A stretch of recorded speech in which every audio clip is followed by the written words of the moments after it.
Welcome to the deep dive. Today, we're looking at something really important for your future. IRAs versus 401k. Yeah, retirement savings. It trips a lot of people up. It does. So we've, gone through the info to kind of lay out the basics, help you figure out what might work. Exactly. We want to clear up the main differences, the pros, the cons, just give you a solid foundation. Okay, let's start there. The 401k, what is it fundamentally? How does it work? Right. So a 401k is typically the plan you get through your job, through your employer. Okay, employer sponsored. Yeah. And often contributions come right out of your paycheck, usually before taxes. And the big thing, that employer match. Ah, the match. That's like free money, right? Pretty much. Yeah. If they offer it, it's a huge boost just for contributing. Definitely take advantage if you can. Good advice. So how's an IRA different than an individual retirement account?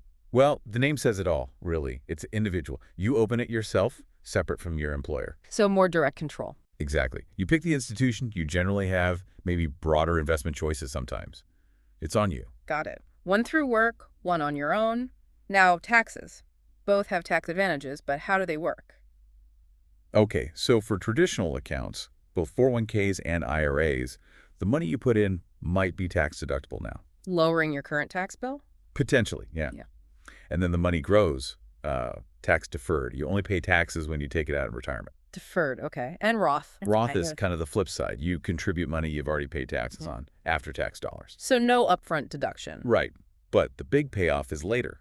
Qualified withdrawals in retirement, including all the earnings, are completely tax-free. Tax-free later. Interesting trade-off. Are there limits on how much cash you can actually funnel into these? Oh, definitely. The IRS sets limits each year for how much you can contribute. And, these limits can change. So something to keep an eye on annually. Absolutely. And generally, the 401k limit is, well, quite a bit higher than the IRA limit.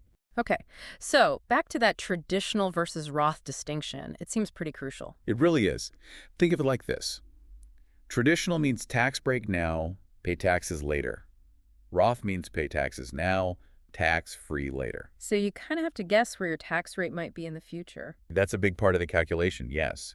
If you think you'll be in a higher tax bracket in retirement, Roth could look very appealing. Makes sense. What if life happens, though? Can you get money out early if you really need it?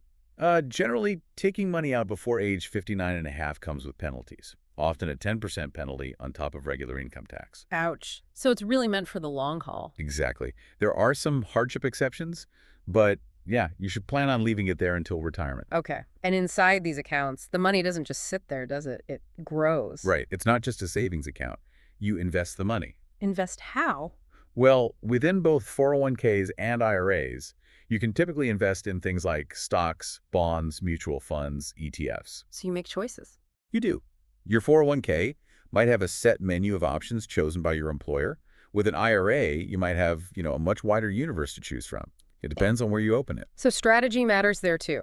What about RMDs? Required minimum distributions? Sounds official. They are. Once you hit a certain age, currently 73, but that age is scheduled to go up, you have to start taking money out of your traditional accounts. Traditional ones, like traditional 401ks and IRAs. Yes. And those withdrawals are taxed as income. The government wants its deferred tax revenue eventually. Ah, okay. Does Roth have those? Generally, no. Roth IRAs don't have RMDs for the original owner. That's another advantage. Roth 401ks do have RMDs, but you can often roll them into a Roth IRA to avoid them. Good tip. What about people who work for themselves, self-employed folks? Great question. They have options too, things like SEP IRAs or solo 401k. How do those work, briefly? Well, they're designed for self-employed individuals and small business owners.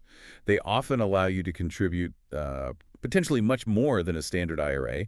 A SEP IRA, for instance, is pretty flexible year to year. So tailored plans exist. Good. Final big question. Can you have both a 401k and an IRA? Yes, absolutely. Many people do. If you have a 401k at work, you can usually still contribute to an IRA, assuming you meet income requirements for certain deductions or Roth contributions. So you could max out both, potentially. Yeah. Or use one to supplement the other. Exactly. It can be a great way to boost your savings and get different tax treatments working for you. Fantastic. Okay, so quick recap. 401k, often through work, potential match. IRA is individual. Both have tax benefits. Traditional versus Roth is key. Limits apply. Early withdrawals usually penalized. You invest the money. RMDs for traditional later on. Options for self-employed. And yes, you can often have both. That seems like a good overview. Yeah, hopefully that clears up the main points for folks starting out or just wanting a refresher. Definitely. So here's a thought to leave you with. What's one specific thing you could look up or research this week based on this? Maybe it's the current contribution limits, maybe it's checking if your employer offers a 401k match, or maybe looking into a SEP IRA if you're your own boss. Just one small step to understand your own picture better. Exactly. Take that step. Thanks for joining us for this deep dive.